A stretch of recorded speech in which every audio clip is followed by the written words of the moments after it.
every road we have, you can take an additional road to access your point of destination. You're lying. Don't call me a liar here. I'm calling you a liar because you've lied continually. This is the one area where you have to pay $9 every single day to access Manhattan.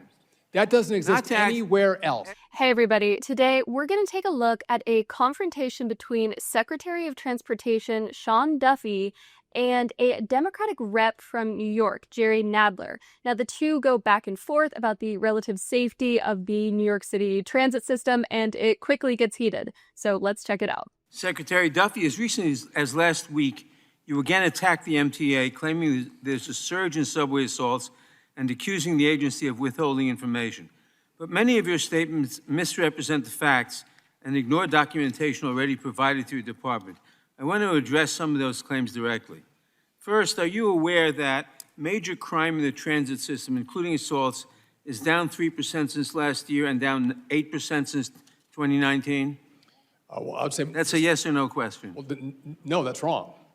The assaults that we've seen are up 60% with MTA in the system since 2019. Why do you continue to ignore this and lie about this in your public comments? Well, my question, why do you continue to lie about people being lit on fire in subways or pushed in front of trains? You should be fighting to make sure your subways are safe. So that's a classic sign of a good faith question from Jerry Nadler. Why do you continue to lie? And also, when did you stop lying? And also, when did you stop beating your wife? But in any case, I think that the bulk of the disagreement here comes from whether you're talking about overall crime and felonies on the subway or murders in particular. Now, you did see a 60% surge in subway murders in New York City in 2024. And obviously, there were many high-profile incidents of the sort that Duffy is referencing, where a woman was tragically lit on fire in the subway. Of course, there have also been plenty of news stories about people being pushed in front of trains or otherwise assaulted on the subway.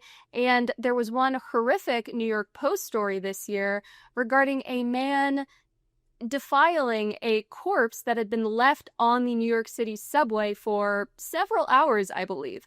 So when an incident like that occurs, regardless of the rate, I think it's time to reevaluate your city's public safety. You want people to ride subways? Let's make subways safe. Reclaiming my time.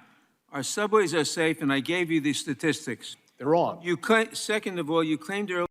Just a quick interruption here, but what is the point of asking questions if you were going to almost immediately reclaim your time and then assert the conclusion that you had already reached in the first place? This year that there was no study of traffic impacts before the implementation of the congestion relief program.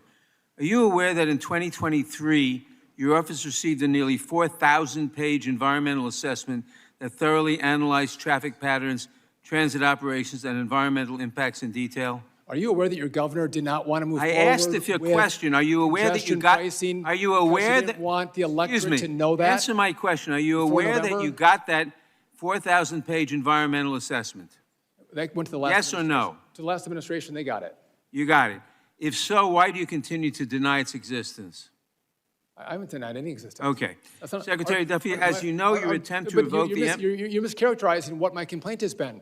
That our roads are not for the elitists, the ones who have money or someone pays for their vehicle to drive into a cordoned area. I believe everyone has a right to use our roads. Secretary, so if you can't afford because Secretary poor, Duffy, as why you know. So what Duffy is referring to here is New York City's so-called congestion pricing scheme.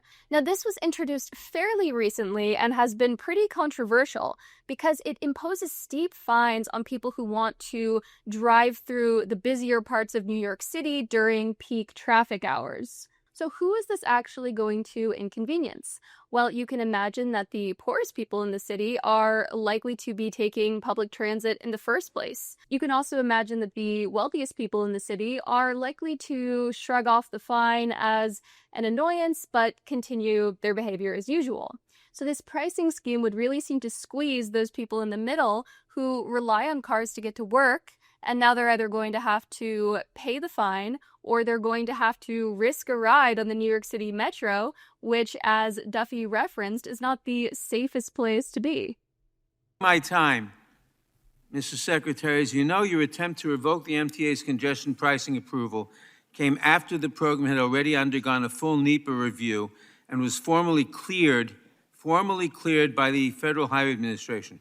Can you identify a single precedent under any Republican or Democratic administration for unilaterally rescinding approval of a program like this after it completed the full environmental review process?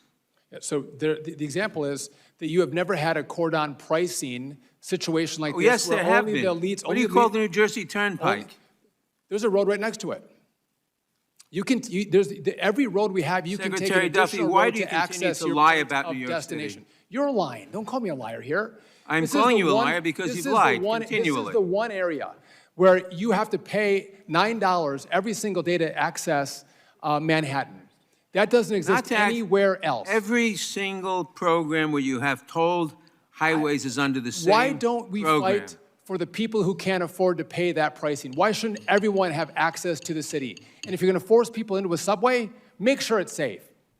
Good points from Duffy here. Another concern I would have about the congestion pricing scheme is where is the money going? What are they doing with this extra revenue? Given that it's New York, I think it's fair to be skeptical of how that government is going to put people's money to use. You're safe. I gave you the statistics. I gave you the stats. Well, your statistics are wrong. Time is He says, well, your statistics are wrong. But you know the saying, never trust data you didn't manipulate yourself. I mean, they could go back and forth for hours just calling each other liars, which would be incredibly entertaining. And now that I'm saying it, I actually encourage C-SPAN to create some sort of reality TV program. But I guess these hearings will suffice. And in this last shot, you can actually spot one of the reps wearing a glittery cowboy hat. So it's good to see that people are still taking our institutions seriously. But in any case, what did you think of this exchange? Let me know in the comments section below. Give this video a like, hit subscribe, and I'll see you in the next one.